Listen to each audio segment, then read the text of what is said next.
देश आज करगिल विजय दिवस की 22वीं सालगिरह मना रहा है। आज राष्ट्रपति रामनाथ कोविंद लद्दाख के द्रास में करगिल युद्ध के शहीदों को श्रद्धांजलि देंगे। सीडीएस जनरल विपिन रावत ने चीन की किस नई साजिश को लेकर चेताया है। आज संसद के मॉनसून सत्र में फिर जासूसी को लेकर हंगामे के आसार हैं। आज से जंतर मंतर किसानों की संसद को महिला किसान चलाएंगी और क्रिकेट के मैदान में श्रीलंका को फिर मिली भारत के हाथों मात।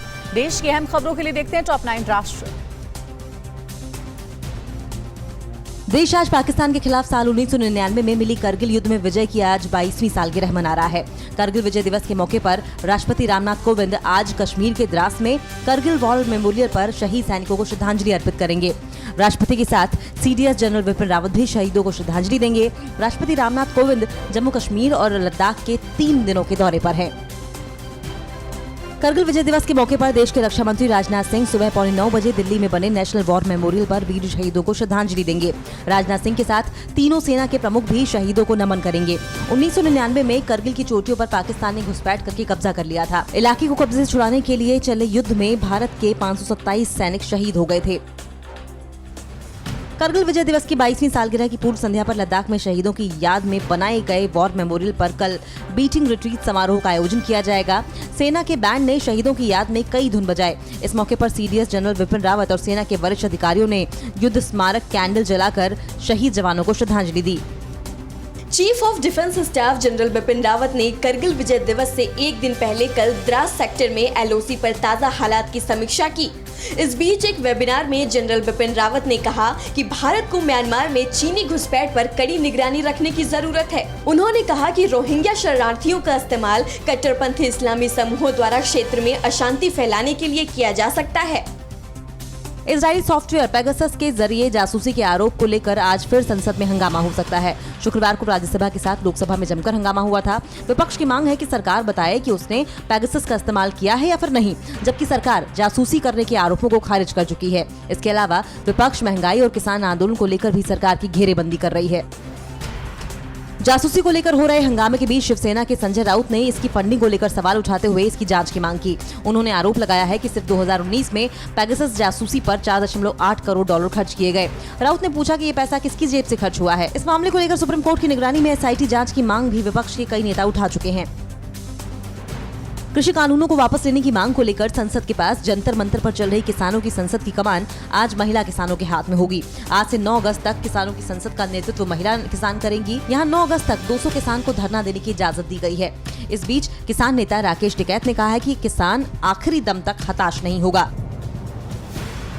भारत ने श्रीलंका को पहले T20 मैच में 38 रनों से हरा दिया। भारत ने जीत के लिए श्रीलंका को 165 रनों का लक्ष्य दिया था। जवाब में श्रीलंका की टीम 18.3 ओवर में 126 रन पर सिमट गई। भारत की ओर से भुवनेश्वर कुमार 4 और दीपक चहर ने 2 विकेट लिए, जबकि बल्लेबाजी में सूर्य कुमार यादव ने 50 रनों की पारी खेली और कप्तान शिखर धवन ने 46 रन बनाए। दूसरा T20 मैच कल खेला जाएगा। आईपीएल के 14वें सीजन के बाकी बचे 31 मैचों की तारीखों का ऐलान कर दिया गया है। बाकी बचे मैच यूएई में खेले जाएंगे। 19 सितंबर को चेन्नई और मुंबई के बीच मुकाबला होगा। आईपीएल के बाकी 31 मैच दुबई, अबू धाबी और शारजा में खेले जाएंगे। फाइनल मुकाबला दुबई में 15 अक्टूबर को होगा। कोरोना की वजह से भारत में बीच टूर्नामेंट में आईपीएल को रोकना पड़ा था। और अब खबरें होंगी बाढ़ बारिश की। महाराष्ट्र में बाढ़ से अब क्या है हालात और अब तक प्रकृति के कहर से कितनों की जान गई है। घरों में फंसे लोगों को पानी, दूध और जरूरी सामान कौन पहुंचा रहा है। और मध्य प्रदेश के कई जिलों में भारी बारिश से जनजीवन अस्त व्यस्त। बाढ़ और बारिश की खबरों के लिए देखिए टॉप 9 बाढ़ बारिश। महाराष्ट्र सरकार की जारी आंकड़ों के मुताबिक राज्य में मूसलाधार बारिश, बाढ़ और लैंडस्लाइड की वजह से अब तक 149 लोगों की मौत हो गई। 100 से ज्यादा लोग लापता हैं, जबकि 50 लोग घायल हुए हैं। करीब 2,30,000 लोगों को बचाया गया है। राज्य में 875 गांवों पर इस प्राकृतिक आपदा का कहर देखने को मिल रहा है और 3,000 से ज्यादा मवेशियों की मौत हुई है। महाराष्ट्र के सांगली जिले के कई इलाकों में बारिश की वजह से बाढ़ जैसे हालात बने हुए हैं। टीवी 9 भारतवर्ष की टीम ने सांगली शहर के हालात का जायजा लिया। शहर के जो लोग अपने घरों में फंसे हैं, प्रशासन की ओर से उन्हें दूध, पानी और जरूरी सामान मुहैया कराया जा रहा है। सांगली में एनडीआरएफ और आर्मी की टीम राहत और बचाव के काम में जुटी हुई है। महाराष्ट्र के सांगली के 78,000 से ज्यादा और कोल्हापुर में करीब 41,000 लोगों को रेस्क्यू कर सुरक्षित जगहों पर पहुंचाया गया। जिला प्रशासन के सहयोग से दोनों जिलों के बाढ़ प्रभावित इलाकों में फंसे स्थानीय लोगों को निकाला गया। लगातार बारिश और बाढ़ के कारण सांगली में दुकानें, कार और एक पुलिस स्टेशन आंशिक रूप से पानी में डूब गया।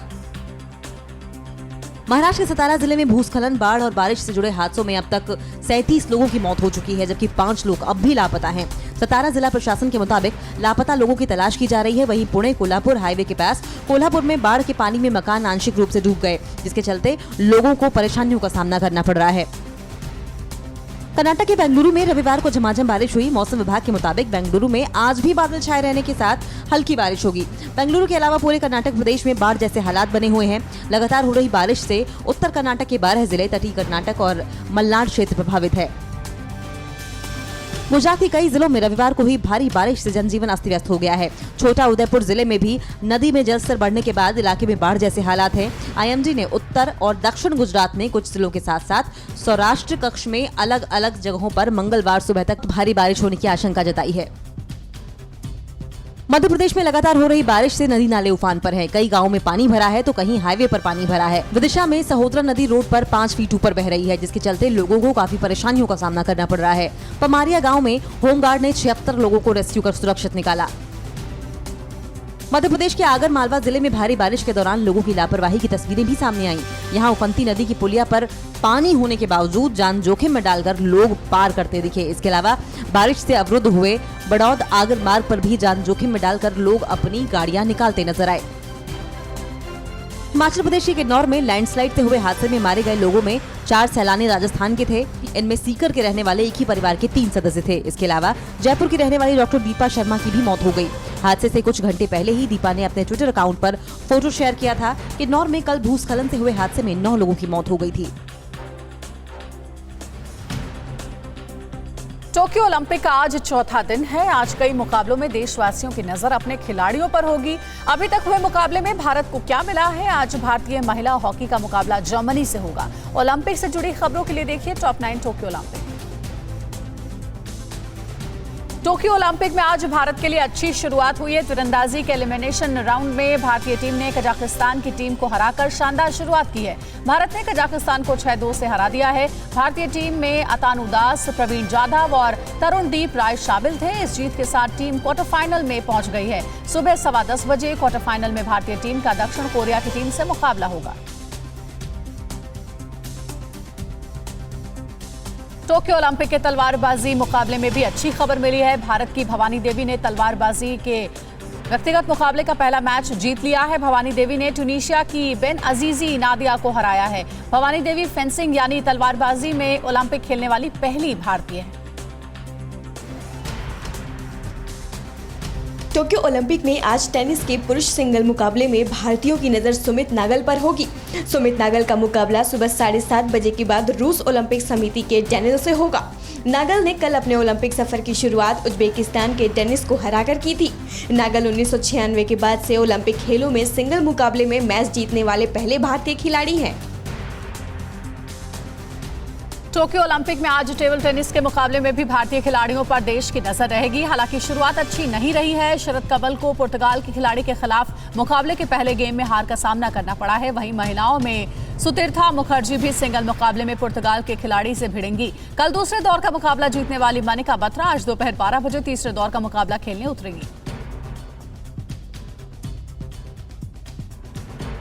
टोक्यो ओलंपिक में आज सुबह 9:45 पर 10 metre air rifle mixed team के क्वालिफिकेशन राउंड में निशानेबाज दीपक कुमार और एला वेनिल वलारिवन की जोड़ी अपना दावा पेश करेगी।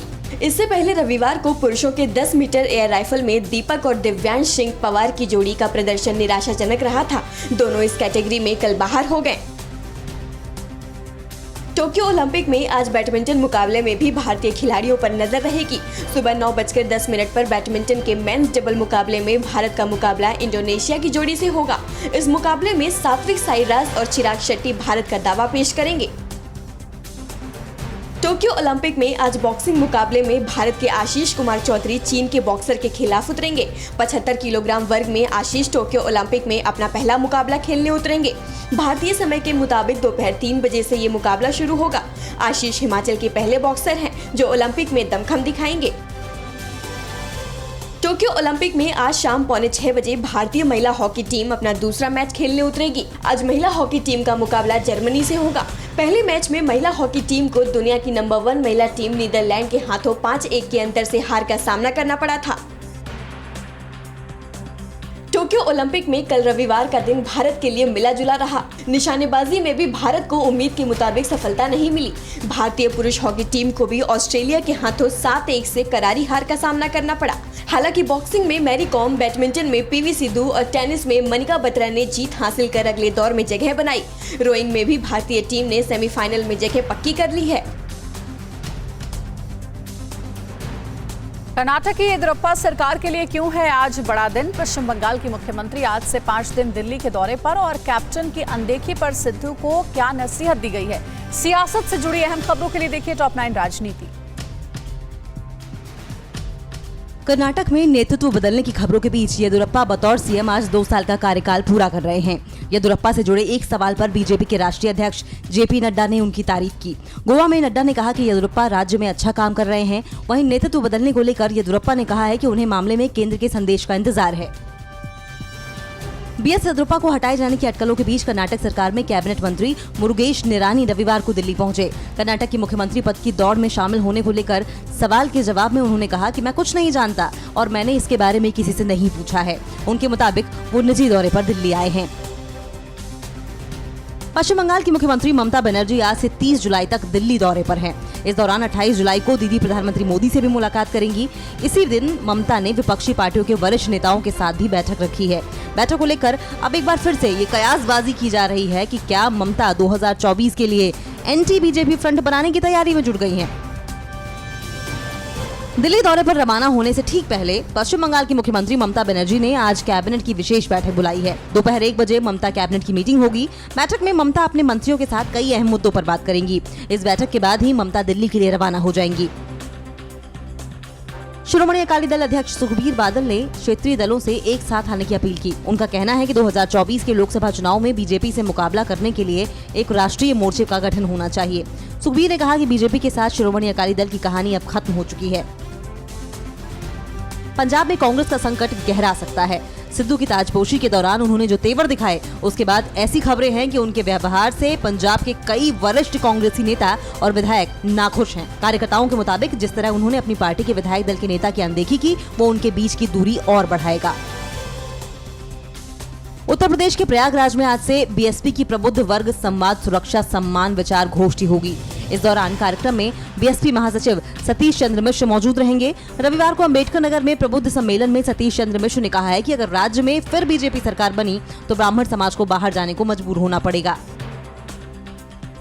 उत्तर प्रदेश में होने वाले विधानसभा चुनाव को देखते हुए सभी पार्टियों ने ब्राह्मणों को अपने साथ जोड़ने की तैयारी शुरू कर दी है। बीएसपी के बाद अब समाजवादी पार्टी भी ब्राह्मण सम्मेलन की तैयारी में जुट गई है। अखिलेश यादव ने रविवार को पार्टी के 5 ब्राह्मण नेताओं से मुलाकात की। एसपी का ब्राह्मण सम्मेलन बलिया से शुरू होगा। बिहार विधानसभा का मानसून सत्र आज से शुरू हो रहा है। सत्र के हंगामेदार होने के आसार हैं। विपक्ष ईंधन, रसोई गैस, उर्वरक और खाद्य तेल की बढ़ती कीमतों और बेरोजगारी जैसे मुद्दों पर नीतीश सरकार को घेरने की कोशिश करेगा। विधानसभा में नेता प्रतिपक्ष विधायकों की पिटाई मामले में तेजस्वी यादव ने सीएम नीतीश पर आरोप लगाए हैं।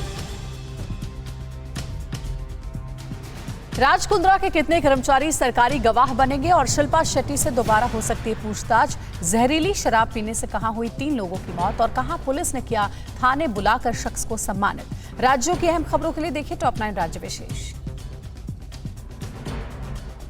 पॉर्न फिल्म बनाने के मामले में क्राइम ब्रांच को बड़ी कामयाबी हासिल हुई है। अभिनेत्री शिल्पा शेट्टी के पति राज कुंद्रा की कंपनी के 4 कर्मचारी अब सरकारी गवाह बनने को तैयार हो गए हैं। सरकारी गवाह बनकर वो गंदे धंधे का पर्दाफाश करने में पुलिस की मदद करेंगे। राज कुंद्रा की सीक्रेट अलमारी में एक डिब्बे में 51 वीडियोस के सबूत मिले हैं। राज कुंद्रा मामले में क्राइम ब्रांच की टीम एक्ट्रेस शिल्पा शेट्टी से दोबारा पूछताछ कर सकती है। इससे पहले क्राइम ब्रांच ने पोर्नोग्राफी मामले में शिल्पा शेट्टी का बयान दर्ज किया था। क्राइम ब्रांच की टीम लगातार जांच में जुटी हुई है, रोज नए खुलासे कर रही है। उत्तर प्रदेश के ग्रेटर नोएडा की सूरजपुर कोतवाली पुलिस ने एक महिला को उसके 3 साथियों के साथ गिरफ्तार किया है।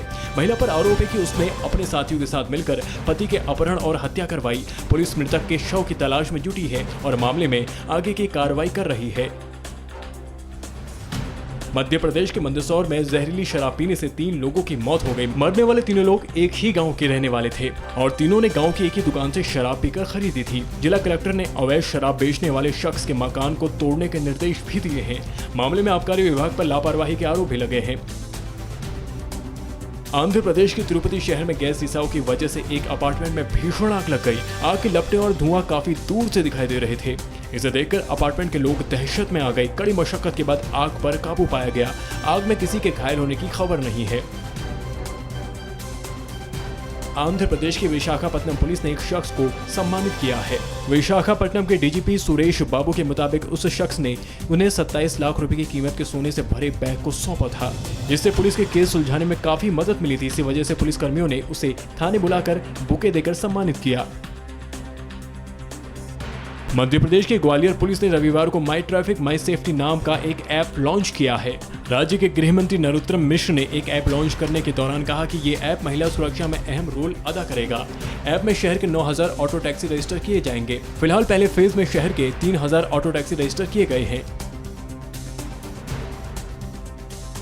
तेलंगाना के 800 साल पुराने और मशहूर रामप्पा मंदिर को यूनेस्को की वर्ल्ड हेरिटेज साइट में जगह मिली है। तेलंगाना के वारंगल में बना ये इकलौता ऐसा शिव मंदिर है जिसका नाम इसके शिल्पकार रामप्पा के नाम पर रखा गया। मंदिर का निर्माण काकतीय वंश के राजाओं ने 12वीं सदी में करवाया था। इस उपलब्धि पर पीएम मोदी ने देश को बधाई दी है। आज सावन का पहला सोमवार है। देश भर में शिवालयों में दर्शन पूजन के लिए श्रद्धालु सुबह से पहुंच रहे हैं। भक्त शिवजी का जलाभिषेक और रुद्राभिषेक कर रहे हैं। मंदिरों में कोविड प्रोटोकॉल का ध्यान भी रखा जा रहा है।